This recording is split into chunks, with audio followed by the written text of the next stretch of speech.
संविधान कार्यान्वयन मार्फत जनताको हातमा प्रतिफल पुर्याउन दत्तचित्त छु भन्दै केपी ओलीको भनाई। आगामी आर्थिक वर्ष 2078-69 को बजेट आज सार्वजनिक हुँदै। गणतन्त्र र संविधानमाथि सङ्कट आइपरेको छ भन्दै सभामुख अग्निप्रसाद सापकोटाको भनाई। प्रधानमन्त्रीको निष्कर्ष, म जहाँ उभिन्छु त्यही ठिक। भियतनाममा भेटियो कोरोनाको अर्को नयाँ रूप, हावाको माध्यमबाट तीव्र रूपमा फैलिन्छ। अमेरिकासँग कोरोना खोप माग्दै राष्ट्रपति। विद्यादेवी भण्डारीले पठाइन् पत्र। निर्वाचन हुँदैन भन्ने भ्रमपूर्ण प्रचार भयो भन्दै प्रधानमन्त्री केपी ओलीको भनाई। सरकारले नेपालबाट 4 मुलुकका लागि नियमित उडान खुला गर्यो। आजबाट कुन कुन जिल्लामा लकडाउन थपियो त, यसबारे पुरै जानकारी। अमेरिकी बजेट प्रस्तावित आकार 59.60 खर्ब, नेपालको भन्दा 410 गुणा ठुलो। गणतन्त्र विरोधी बैलगाडाहरूलाई परास्त गर्छौं भन्दै पूर्व प्रधानमन्त्री बाबुराम भट्टराईको भनाई। राष्ट्रपति र प्रधानमन्त्रीका कारण देशले दुष्परिणाम भोग्नु परेको छ भन्दै शेरबहादुर देउवाको भनाई। महन्त ठाकुर सहित 4 नेतालाई जसपाको पत्र, 24 घण्टाभित्र जवाफ नआए निष्कासन गरिने। विद्यार्थीको परीक्षा सम्बन्धी महत्त्वपूर्ण जानकारी। भारतमा सक्रिय संक्रमितको संख्या झर्यो 22 लाखमा, एकै दिन 2,84,000 निको भए। संविधान र लोकतन्त्र विरोधी तत्त्व विरुद्ध सङ्घर्ष गरौं भन्दै प्रचण्डको भनाई। घनश्याम भुसालको स्पष्टीकरण, संविधान र राजनीतिका लागि संसदीय मर्यादा उल्लङ्घन गरे। भारतको रोजाई केपी ओली हो भन्नेमा काठमाडौँमा जनमत विश्वस्त छ भन्दै पूर्व राजदूत श्यामशरणले भने। गणतन्त्र दिवसको अवसरमा सरकारमाथि खनिए रवि लामिछाने। निषेधाज्ञा सम्बन्धी थप कडाई, यसबारे पुरै जानकारी पनि आजकै भिडियोमा। दर्शकवृन्द नमस्कार, तपाईहरुलाई फेरि पनि स्वागत छ हाम्रो च्यानल स्मार्ट खबरमा। दैनिकी जस्तै तपाईहरुमा देश तथा विदेशका केही महत्त्वपूर्ण अनि मुख्य समाचारहरू लिएर उपस्थित भइसकेका छौं। हाम्रो मेहनतको लागि तपाईहरुले यो भिडियोलाई एउटा सानो लाइक गरी सक्दो शेयर गर्न भने नबिर्सिनु होला। त्यसैगरी यदि तपाईहरुले अहिलेसम्म हाम्रो च्यानल स्मार्ट खबरलाई सब्स्क्राइब गर्नु भएको छैन भने सब्स्क्राइब गर्नु होला, साथै छेउमा रहेको बेल घण्टीमा क्लिक गरी अलमा क्लिक गर्न पनि नबिर्सिनु होला। आउनु सबहरुको समाचार तर्फ लागौं। दर्शकवृन्द, आगामी आर्थिक वर्ष 2078-69 को बजेट आज अपराह्न 4 बजे सार्वजनिक हुने बताइएको छ। राष्ट्रपति विद्यादेवी भण्डारीबाट अध्यादेश जारी भएपछि अर्थमन्त्री विष्णुप्रसाद पौडेलले बजेट सार्वजनिक गर्ने भएका छन्। बजेट सार्वजनिक कार्यालय अपराह्न 4 बजेपछि सार्वजनिक हुने अर्थमन्त्रीका प्रेस सल्लाहकार भुवन केसीले जानकारी दिनुभएको छ। बजेटबारे निर्णय गर्न बिहान 11 बजे मन्त्री परिषद बैठक बसेको थियो। सरकारले करिब 16 खर्ब हाराहारी आकारमा बजेट ल्याउने तयारी गरेको छ। संसद विघटन भए पनि 15 जेठमा बजेट ल्याउनै पर्ने संवैधानिक बाध्यता रहेको मन्त्रालयको भनाइरहेको छ भने बजेट सार्वजनिक गर्ने कार्यक्रममा प्रधानमन्त्री, मन्त्री परिषदका सदस्य, राष्ट्रिय योजना आयोगका उपाध्यक्ष, गभर्नर लगायत सहभागी हुने समेत बताइएको छ।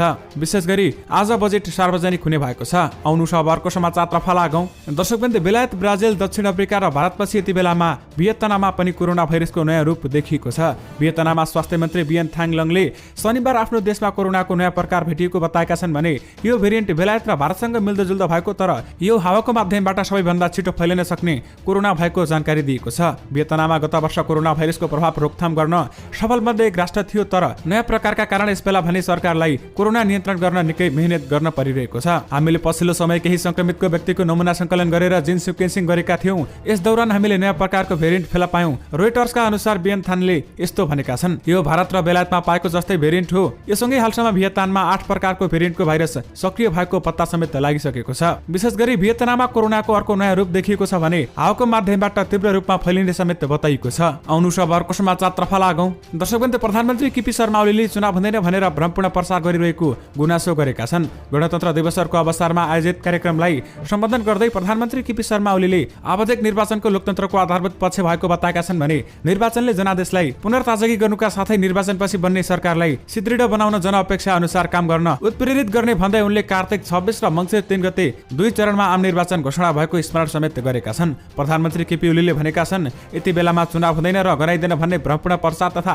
चुनाव स्वतन्त्र र निष्पक्ष हुँदैन भन्ने निराधार छन्, कुप्रचार दुवै अत्यन्त निराधार छन् भन्दै उनले भनेका छन् र यस्ता दुष्प्रचारको भ्रममा नपर्न सबैमा आग्रह गर्दछु भन्दै केपी ओलीले भनेका छन्। विशेष गरी निर्वाचन हुँदैन भन्ने भ्रमपूर्ण प्रचार गरियो भन्दै प्रधानमन्त्री केपी ओलीले भनेका छन्। आउनु सबहरुको समाचार तर्फ लागौं। दर्शकवृन्द, गणतन्त्र दिवसको अवसरमा पारेर रवि लामिछाने सरकारमाथि खनेका छन्। उनले आफ्नो सामाजिक सञ्जाल फेसबुकमा एउटा पोस्ट लेख्दै यस्तो भनेका छन्, अहिलेका केही लोभी पापी स्वार्थीहरू र तिनका झुण्डहरूका कारण निराश हुनु पर्दैन। नागरिकमा बढ्दै गरेको चेतनाको स्तरलाई देखेर हाम्रो भविष्य सुन्दर छ भन्ने कुरामा म त झनै निर्धक्क छु। हो, यो परिवर्तनका लागि रगत पसिना बगाएका मध्ये केही नेता कार्यकर्ताले आफ्नो हक अलि बढी खोजिरहेका छन्, तर आउने पुस्ताका नेताहरूले आफ्नो योगदानको मूल्य जनताबाट असुल उपर गर्ने छैनन्। परिवर्तनका लागि हिजो आफैले बगाएको रगत र पसिनाको बदलामा आज जनताको रगत र पसिना चुस्ने छैनन्। यो देशका नेताहरूका आसेपासेहरूले थोरै कम चुरीफुरी देखाएको भए गणतन्त्र प्रति यति धेरै निराशा पलाउँदैन थियो। समय लाग्ला, मानिसको आयु र देशको आयुमा फरक छ, तर रात जति नै अँधारो र लामो भए पनि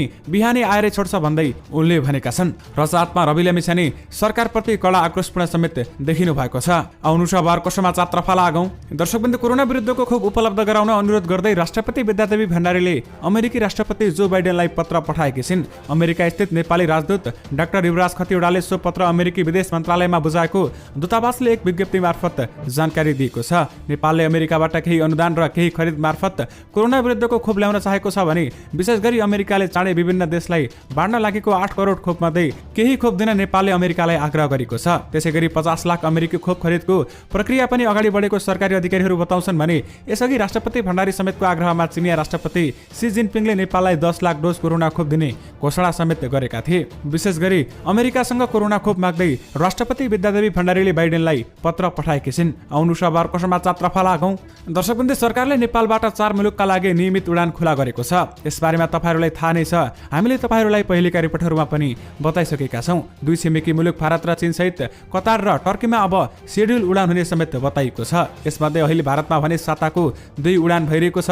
चीन, कतार र टर्कीमा भने 18 जेटबाट नियमित उडान खुल्ने सांस्कृतिक पर्यटन तथा नागरिक उड्डयन मन्त्री भानुभक्त ढकालले जानकारी दिएका छन्। उनका अनुसार बिहीबार बसेको मन्त्री परिषद बैठकले यात्रुको बढी चाप हुने मुलुकमा उडान खोल्ने निर्णय गरेको हो भने यी गन्तव्यमा आएका मानिसको साथमा पीसीआर नेगेटिभ भएको रिपोर्ट भने हुनुपर्नेछ। खोपको मात्रा पूरा गरेका यात्रु होम आइसोलेसनमा बस्न सक्नेछन् भने अन्य यात्रुको हकमा भने अनिवार्य होटल क्वारेन्टाइनको व्यवस्था समेत गरिएको छ। कोरोना भाइरसको महामारी नियन्त्रण गर्न घोषित निषेधाज्ञा बीच पछिल्लो 1 महिनादेखि नेपालका आन्तरिक तथा बाह्य दुवै हवाई उडान भने बन्द रहेका छन्। विशेष गरी हामीले बताएका यी 4 मुलुकमा भने नियमित उडान हुने बताइएको छ। आउनु छ बारको समाचार तर्फ लागौं। दर्शकबिन्दु, जनता समाजवादी पार्टी जसपाले अध्यक्ष महन्त ठाकुर सहित 4 नेतालाई स्पष्टीकरण नआएको भन्दै पत्र पठाएको छ। उपेन्द्र यादव पक्षले अध्यक्ष महन्त ठाकुर, वरिष्ठ नेता राजेन्द्र महतो, लक्ष्मणलाल कर्ण र शवेन्द्रनाथ शुक्ललाई जेठ 11 गते स्पष्टीकरण माग्दै पत्र पठाएको थियो। 4 नेताले स्पष्टीकरण नबुझाएपछि आज पुनः स्पष्टीकरण माग्दै पत्र पठाइएको हो। जेठ 4 गतेको कार्यकारिणी समितिको बैठकले निर्णय नम्बर 4 बमोजिम तपाईलाई कारबाही किन नगर्ने भनी स्पष्टीकरणको जवाब प्राप्त हुन नसकेकाले दोस्रो पटक पुनः यो पत्र प्राप्त भएको मितिले 24 घण्टाभित्र चित्त बुझ्दो स्पष्टीकरण लिन आउन अनुरोध छ भन्दै पत्रमा समेत भनिएको छ। विशेष गरी महन्त ठाकुर सहित 4 नेतालाई जसपाले दोस्रो पत्र पठाएको छ भने 24 घण्टाभित्र जवाफ नआए पार्टीबाट निष्कासन गर्ने समेत बताइएको छ। आउनु छ बारको समाचार तर्फ लागौं। दर्शकबन्धु, नेपाली कांग्रेसका सभापति शेरबहादुर देउवाले राष्ट्रपति र प्रधानमन्त्रीका कारण देशले दुष्परिणाम भोग्नु परेको बताएका छन्। कुनै पनि राज्य प्रणालीको सफलता त्यसको नेतृत्व गर्ने शासकको चरित्र र व्यवहारमा निर्भर हुने भन्दै उनले हाम्रा राष्ट्रपति र प्रधानमन्त्रीको व्यवहार तदनुकूल नहुँदा देशले दुष्परिणाम भोग्नु परेको टिप्पणी गरेका छन्। गणतन्त्र दिवसको अवसरमा शुभकामना सन्देश जारी गर्दै देउवाले भनेका छन्, कुनै पनि राज्य प्रणालीको सफलता त्यसको नेतृत्व गर्ने शासकको चरित्र र व्यवहारमा निर्भर हुन्छ। लोकतान्त्रिक गणतन्त्रको सफलताका लागि हाम्रो शैली व्यवहार निरन्तर समीक्षाको विषय बन्दछ र बन्नुपर्दछ। देशको राष्ट्रपति र प्रधानमन्त्रीकै संस्कार र व्यवहार तद अनुकूलको बन्न नसक्दा त्यसको दुष्परिणाम देशले भोग्नुपर्ने हुन्छ र आज हामीले त्यो भोगिरहेका छौं। अन्ततः गणतन्त्र दिवसको अवसरमा मितिमा यसप्रति गम्भीरता राख्ने र चुनौती पार गरेर अघि बढ्न सक्ने संकल्प गर्न म समस्त नेपालीमा अपिल गर्दछु भन्दै उनले बताएका छन्। विशेष गरी राष्ट्रपति र प्रधानमन्त्रीका कारण देशले दुष्परिणाम भोग्नु परेको छ भन्दै शेरबहादुर देउवाले भनेका छन्। आउनु छ अर्को समाचार तर्फ लागौं। दर्शकबन्धु, तपाईहरुमा आज एउटा अन्तर्राष्ट्रिय समाचार पनि राख्न चाहे। अमेरिकी राष्ट्रपति जो बाइडेनले 6 ट्रिलियन अमेरिकी डलर बराबरको नयाँ बजेट प्रस्ताव गरेका छन्। प्रस्तावित बजेटको आकार नेपाल राष्ट्र बैंकले आजका लागि तोकेको विनिमय दर अनुसार 69 मिलियन 60 खर्ब रुपियाँ बराबरको रहेको छ। बाइडेनले आफ्नो कार्यकालको पहिलो बजेट प्रस्ताव जारी गरेका हुन् भने धनी मानिसहरूले तिर्नुपर्ने कर अझै बढाउने गरी बाइडेनले बजेट अघि सारेका हुन्। यो बजेटको राशि अमेरिकी इतिहासमा स्वभावत अहिलेसम्मकै ठूलो हो। बजेटमा सामाजिक कल्याण, नयाँ योजनाका साथै जलवायु परिवर्तनसँग जुझ्नका लागि आवश्यक लगानी पनि व्यवस्था गरिएको छ। बाइडेनले पेश गरेको बजेट कार्यान्वयन गर्न अमेरिकी कांग्रेसले मन्जुरी दिइसकेको छैन भने विपक्षी रिपब्लिकन सांसदले बजेट निकै महँगो भएको भन्दै आलोचना समेत गरेका छन्। नयाँ बजेटले अमेरिकाको कुल ग्राहस्थ उत्पादन जीडीपीमा वित्तीय घाटा 117% सम्म पुर्याउने आकलन गरिएको छ। आकलन गरिएको घाटा दोस्रो विश्वयुद्ध यताकै उच्च समेत रहेको बताइएको छ। र साथमा अमेरिकी बजेटको आकार नेपालले आगामी आर्थिक वर्षका लागि प्रस्ताव गरियो भन्दा 410 गुणा ठूलो हो। आगामी आर्थिक वर्ष 2078-69 का लागि राष्ट्रिय आयोगले सरकारलाई 16 खर्ब 97 अर्ब रुपियाँ बजेट ल्याउन सुझाव पनि दिएको छ। विशेष गरी अमेरिकी बजेट प्रस्तावित आकार 69.60 खर्ब रहेको छ भने नेपालको भन्दा 410 गुणा ठूलो रहेको समेत बताइएको छ। आउनु छ अर्को समाचार तर्फ लागौं। दर्शकबन्धु, नेकपा माओवादी केन्द्रका अध्यक्ष पुष्पकमल दाहाल प्रचण्डले विरोधीहरूबाट गणतन्त्रका मूल्य मान्यतामाथि निरन्तर प्रहार भइरहेकाले यस्ता तत्त्वहरू विरुद्ध एकताबद्ध सङ्घर्ष निम्ति आग्रह गरेका छन्। 14औं गणतन्त्र दिवसका अवसरमा शुभकामना वक्तव्य जारी गर्दै प्रचण्डले प्रतिशोध भावना, अहंकारवादी सोच र शैली गणतन्त्रवादी संस्कार नै हुनै नसक्ने उल्लेख गरेका छन् र नेपाली जनताको बलिदानपूर्ण सङ्घर्षबाट प्राप्त उपलब्धिको रक्षा गर्दै गणतन्त्रात्मक संस्कार र संस्कृति निर्माण गर्न प्रतिगामी तत्त्वविरोधी सम्पूर्ण लोकतन्त्रवादी शक्तिहरूबीच सुदृढ राष्ट्रिय एकता अपरिहार्य भएको समेत प्रचण्डले लेखेका छन्। वक्तव्यमा उनले कोरोना महामारीबाट बच्न स्वास्थ्य सुरक्षाका सबै मापदण्ड पालना गर्न पनि सबै नेपालीहरूमा आग्रह गरेका छन्। विशेष गरी संविधान र लोकतन्त्र विरोधी तत्त्वहरू विरुद्ध सङ्घर्ष गरौँ भन्दै प्रचण्डले भनेका छन्। आउनु अब अर्को समाचारतर्फ लागौं। दर्शकवृन्द, कोरोना भाइरसको प्रभाव दैनिक घटिरहेको भारतमा सक्रिय संक्रमितको संख्या 22 लाखमा झरेको छ। गएको 24 घण्टामा 2,84,000 मानिस निको भएपछि सक्रिय संक्रमितको संख्यामा कमी आएको हो। यति बेलामा सक्रिय संक्रमितको संख्या 22,28,724 रहेको छ भने सोही अवधिमा भारतमा 1,73,000 नयाँ कोरोना संक्रमित भने थपिएका छन्। संक्रमित हुनेको संख्या कोरोना मुक्त हुने भन्दा 1 लाख भन्दा बढीले कम हो। यससँगै भारतमा कोरोना संक्रमितको कुल संख्या 2,77,29,000 पुग्दा 3,22,000 को कोरोनाका कारण ज्यान समेत गएको छ। आउनु अर्को समाचारतर्फ लागौं। दर्शकवृन्द, नेपालका लागि पूर्व भारतीय राजदूत एवं विदेश सचिव श्याम शरणले यति बेलामा काठमाडौँको राजनीतिक वर्ग र सर्वसाधारण भारतको रोजाई प्रधानमन्त्री केपी शर्मा ओली नै हो भन्नेमा विश्वस्त रहेको बताएका छन्। दि इन्डियन एक्सप्रेसमा एक लेख प्रकाशित गर्दै उनले पुरै नेपालको जनमतको बुझाइ यस्तो नभए पनि काठमाडौँको राजनीति र जनमत यसमा विश्वस्त रहेको छ भन्दै उल्लेख गरेका छन् र राजदूत श्याम शरणले ओलीको नयाँ दिल्लीमा रहेको भारतीय जनता पार्टीको सरकारसँग नेपाललाई राज्यतन्त्रको मातहतमा हिन्दू राष्ट्रमा पुनर्स्थापना र चीनलाई किनारमा राख्ने बाचा गरेको बुझाइमा नेपाल रहेको पनि उल्लेख गरेका छन्। भारतले नेपालमा राजतन्त्र फर्काउन चाहेको हल्ला पनि चलेको उनले बताएका छन् भने भारतको राष्ट्रिय स्वयंसेवक संघ र अन्य हिन्दू नेताले नेपालमा राजतन्त्र फर्काउन सहयोग गर्न भनिदिएको अभिव्यक्तिलाई यसको बलियो प्रमाणको रूपमा लिएको समेत उनले बताएका छन्। विशेष गरी भारतको रोजाइमा केपी ओली नै हो भन्नेमा काठमाडौँको जनमत विश्वस्त छ भन्दै पूर्व राजदूत श्याम शरणले भनेका छन्। आउनु अर्को समाचारतर्फ लागौं। दर्शकवृन्द, सभामुख अग्निप्रसाद सापकोटाले नेपाली जनताका प्रतिनिधि मार्फत 2065 जेठ 15 गते संविधानको पहिलो बैठकमा घोषणा गरिएको गणतन्त्र जनताको बलिदानपूर्ण सङ्घर्षको प्रतिफल भएको बताएका छन्। गणतन्त्र दिवसको उपलक्ष्यमा एक शुभकामना सन्देश दिँदै सभामुख सापकोटाले गणतन्त्रलाई संस्थागत गर्ने, संविधानको कार्यान्वयन गर्ने र संघीयता, धर्मनिरपेक्षता, समानुपातिक समावेशिता सिद्धान्तलाई संविधानले निर्दिष्ट गरे अनुसार कार्यान्वयन गर्नु र गराउनु राज्यको सर्वोच्च ओहदामा परेका पदाधिकारीको पहिले कर्तव्य भएको समेत उल्लेख गरेका छन्। सभामुख सापकोटाले गणतन्त्र र संविधानमाथि सङ्कट आइपरेको छ भन्दै बताएका छन्। आउनु अर्को समाचारतर्फ लागौं।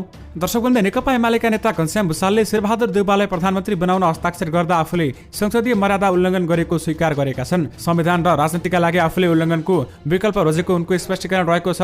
देउवाको पक्षमा हस्ताक्षर गरेको विषयलाई लिएर भइरहेको टिप्पणीबारे सामाजिक सञ्जालमा आफ्नो स्पष्टीकरण दिएका भुसालले भनेका छन्, एउटा सांसदको हिसाबले हेर्दा मबाट संसदीय मर्यादा उल्लङ्घन भएको स्वीकार गर्छु, तर हाम्रो संविधान र राजनीतिका लागि मैले उल्लङ्घनको विकल्प रोज्नुपर्ने ठाउँमा पुगे। उनले अघि भनेका छन्, मेरो निर्णय लोकतान्त्रिक स्थिरताका साथ बाँच्न चाहने नेपाली आकांक्षाको पक्षमा हो, जसका लागि लाखौं नेपालीको रगत पसिना बगेको छ भन्दै उनले बताएका छन्। विशेष गरी संविधान र राजनीतिका लागि संसदीय मर्यादा उल्लङ्घन गरे भन्दै घनश्याम भुसालले स्पष्टीकरण दिएका छन्। आउनु अर्को समाचारतर्फ लागौं। दर्शकवृन्द, पूर्व प्रधानमन्त्री एवं जनता समाजवादी पार्टी जसपाका अध्यक्ष डाक्टर बाबुराम भट्टराईले देशको नेतृत्व गणतन्त्र विरोधी बैलगाडाहरूको हातमा पुगेकाले अहिले गणतन्त्रप्रति नै अनास्था जगाउने काम भइरहेको तर्क समेत गरेका छन्। विद्युतीय सामाजिक सञ्जाल ट्विटरमा भट्टराईले यस्तो लेखेका हुन्, साथै यस्तो स्थिति हटाउन गणतन्त्र विरोधी बैलगाडीलाई परास्त गरी जनताको हातमा आएको सार्वभौम सत्ता रक्षा गर्न पनि उनले आग्रह गरेका छन्। हालका प्रधानमन्त्री केपी शर्मा ओलीले राजतन्त्र अन्त्य गरेको जनआन्दोलनको छेकमा नेपालको गणतन्त्र स्थापना गर्नु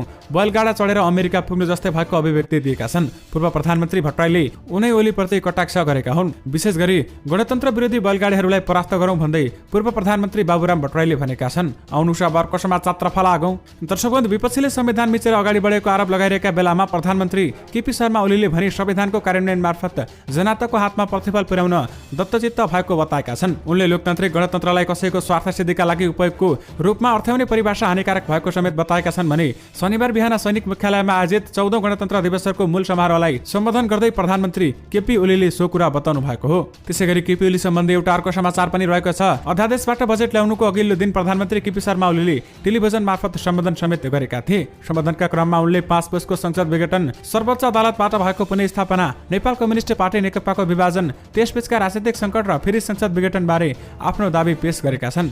नेकपा एमालेका अध्यक्ष समेत रहेका प्रधानमन्त्री ओलीको एउटै जिकिर छ, म जहाँ उभिन्छु त्यही ठिक, तर सम्बोधनका क्रममा उनले गरेको दाबी एक अर्का बीच संगति भने मिल्दैन। प्रधानमन्त्रीले देशवासीका नाममा गरेको सम्बोधनमा उल्लेख गरेका केही दाबी तथ्यहीन समेत रहेको बताइएको छ। आउनु छ अर्कोसमा चात्रफला आगौं। दर्शकवृन्द, अहिलेसम्म नेपालका करिब सबै जिल्लाहरूमा लकडाउन र निषेधाज्ञा लगाइसकिएको छ र सबै सम्पूर्ण नेपालीहरूलाई कडाइका साथ पालना गर्न पनि आग्रह गरिएको छ र निषेधाज्ञा अवधि सकिएका सबै जिल्लाहरूमा निषेधाज्ञा थप गरिएको छ भने निषेधाज्ञा उल्लङ्घन गर्ने व्यक्तिहरूलाई कडा कारबाही समेत गरिने बताइएको छ। सबै नेपालीहरूलाई अत्यावश्यक काम बाहेक बाहिर ननिस्कन पनि आग्रह गरिएको छ भने यदि अत्यावश्यक काम परि बाहिर निस्कन परेमा मास्क सेनिटाइजरको प्रयोग गर्न समेत बताइएको छ। त्यसैगरी दर्शकवृन्द, तपाईहरुमा विद्यार्थीको परीक्षा सम्बन्धी पनि केही जानकारी दिन चाहे तपाईहरुलाई बारम्बार हामीले पहिलेका रिपोर्टहरूमा पनि बताउँदै आएका छौं। सरकारले भौतिक उपस्थितिमा विद्यार्थीको परीक्षा नगर्ने बताएको छ भने यो परीक्षा आन्तरिक मूल्याङ्कन र अन्य आधारमा हुने समेत बताइएको छ र साथमा विद्यार्थीहरूको परीक्षा कहिले हुन्छ भन्ने बारे सरकारले छिटै निर्णय गर्ने समेत बताएको छ।